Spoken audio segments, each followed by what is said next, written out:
Senator Karin Housley, thanks for joining us today. Thank you so much for having me, Julie. I'm excited. We're excited to have you. So let's begin a little bit about you and what you bring to the table here in the Minnesota Senate, particularly your work in the private sector. Well, I own a real estate business in the St. Croix Valley, Karin Housley Homes, and then my husband and I also own a small business, the Lumberyard Hockey Training Facility in the Stillwater area. So I think I bring a fresh voice. I've never been in government before, I never served, so I'm excited to bring what the outside world, what the private sector and the public is thinking, because sometimes when you're entrenched here at the Capitol for so long, you forget what people are thinking out there. And also I do have a lot of business experience. I wrote the business book teaching women how to invest in the stock market by analyzing the financial statements of publicly traded companies. So budgets and financial statements are it's all up here, but I think a fresh voice and some business experience I can bring to the Capitol.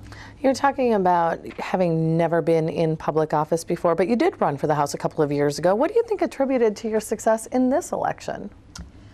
Oh, it was hard work. It was hard work last time too. It was 2010. I ran for Senate against Senator Katie Sieben and came within 600 votes. And that I was a complete rookie. I mean, pulling together the whole campaign and having no idea how to do it.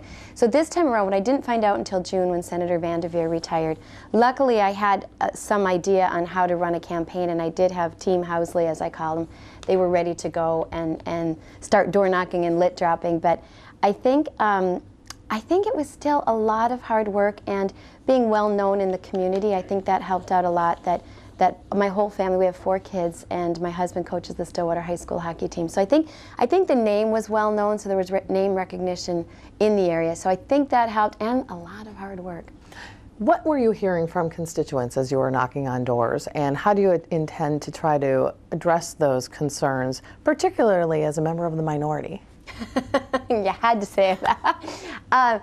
You know what? I really did hear that they wanted us to get along. They were talking about the gridlock. The Democrats' message did get out there loud and clear, that the gridlock, and people, they want their elected officials to get along. They don't like the nastiness. They didn't like the smearing in the lit pieces in the mailboxes. They didn't like that. They really do want us to get along. So I'm ready. I'm ready to get along, and I think that's what they really want. Let's talk a little bit about your legislative priorities. What are they?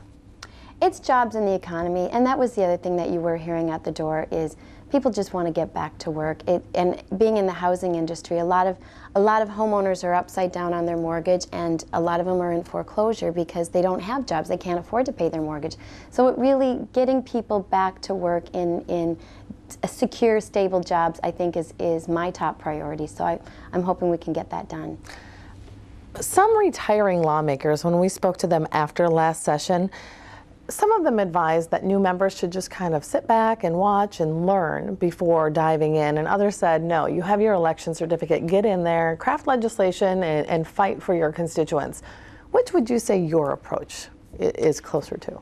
You know, it's because we did have our first Senate caucus meeting, and I do have a lot to learn, and I'm not one of those people that does jump in and voice my opinion, because there is a place for me in the beginning. I don't know everything, so I have to learn. I don't think it's going to take me 4 years to learn, and I do want to represent the people of my district. So anything, and there are a couple issues in the district that I would like to work with somebody on to get some things passed.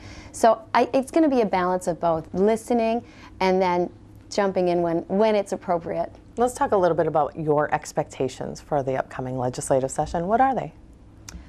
Learning in the first couple of months, I think that's going to be big. And then again, I think just getting people back to work. I hope there's some legislation that's drawn up that can really get our businesses moving again, get our economy moving again, and getting people back to work.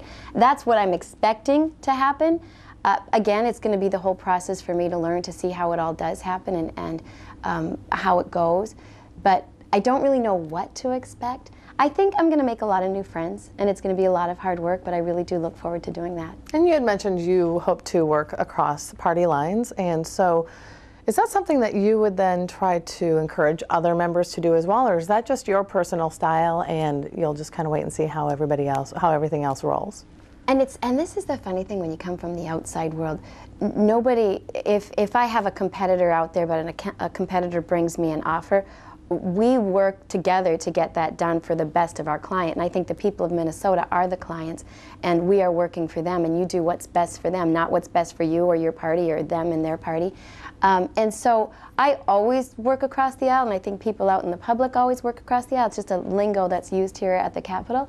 So I think, I know I will be, and I think others are going to be willing to work across the aisle too, just to get things done, because that's what people in Minnesota want, is get something good done here. My last question for you then, Senator, is why did you choose to run for public office?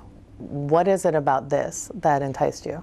You know, I think, and this is what I really want to encourage people out there, when I was doing my door knocking, a lot of people did ask that. I think from the outside it looks like a really big task to take on, and who would want to do it, but we need more people with real life experience to step up to the plate and offer their expertise in their real life, instead of always recycling the same politicians over and over. I think we need, and that's what I thought and why I ran, is, you know what, I have done a lot of things in my life that I could bring something to the Capitol and help change things and move things forward. So that was the reason I did it, just to bring a fresh voice and my experience here. Okay, Senator Karin Housley, thank you so much for joining us. We appreciate it. Thanks, Julie.